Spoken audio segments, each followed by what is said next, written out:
Здравствуйте, ребята! Подписывайтесь на мой канал. Урок номер 53. Времена года. Жыл мезгілдері. Ты будешь учиться подбирать картинки к прослушанному сообщению, читать диалог, использовать в речи глаголы прошедшего времени в нужном роде.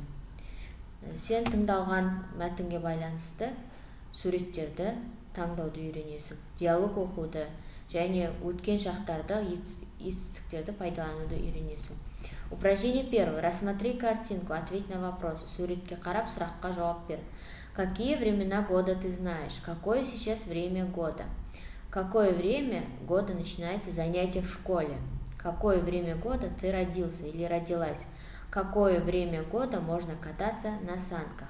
Какое время года тает снег? Что означает это волшебное дерево?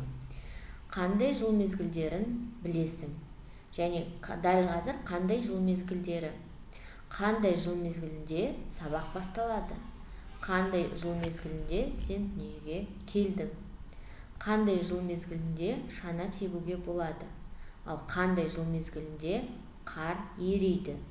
Ал мына сиқырлы ағаш нені білдіреді? Упражнение 2. Соотнеси предложения с соответствующими картинками. Объясни свой выбор. Сөйлемдерді суреттерге сәйкестендіреміз. Первый.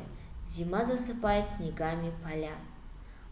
Қыс келгенде қар алаңның барлығын қар басады.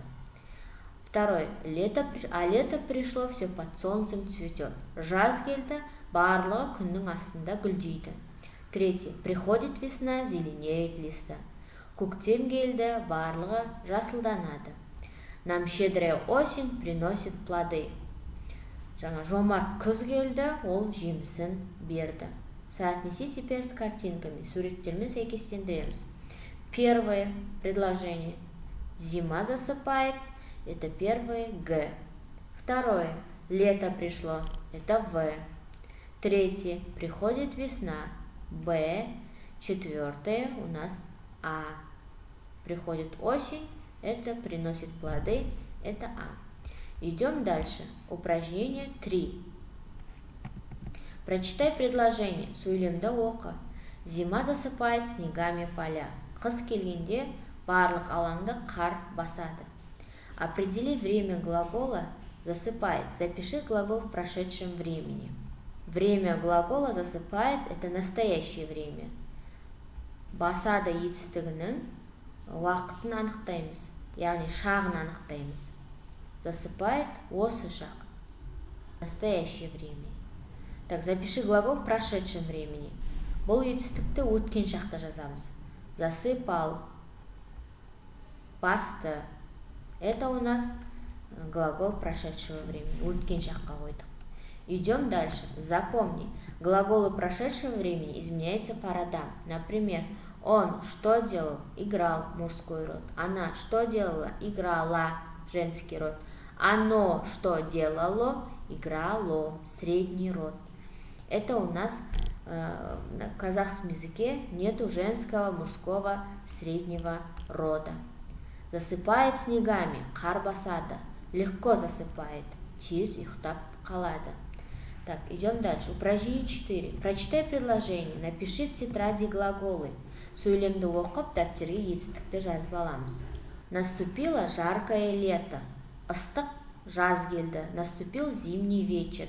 Қысқы кеш келді. Наступила золотая осень. Алтын күз келді. Определи род глаголов. Наступило средний род. Наступил мужской род. Наступила женский род. Упражнение 5. Прочитай диалог. Диалогты оқы.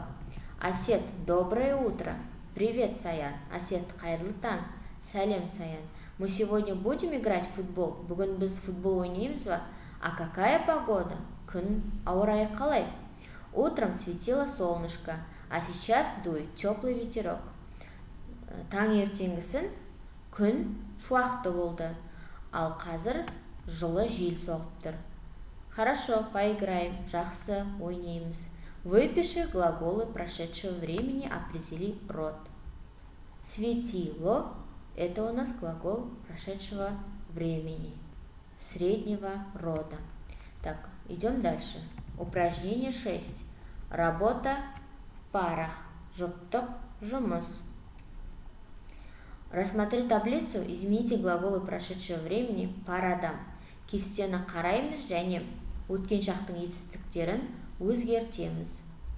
Глаголы: мужской род, женский род, средний род, прошедшее время. Играть, играл, играла, играло. Ойнады, қазақша. Светить, так, светил, светила, светило. Рисовать, рисовал, рисовала, рисовало. Светить, светило, светило. Это на казахском языке жарқырады. Рисовать, сурет салды. Рисовал, сурет салды. Рисовала, сурет салды. Рисовало, сурет салды. Так, урок окончен. До свидания.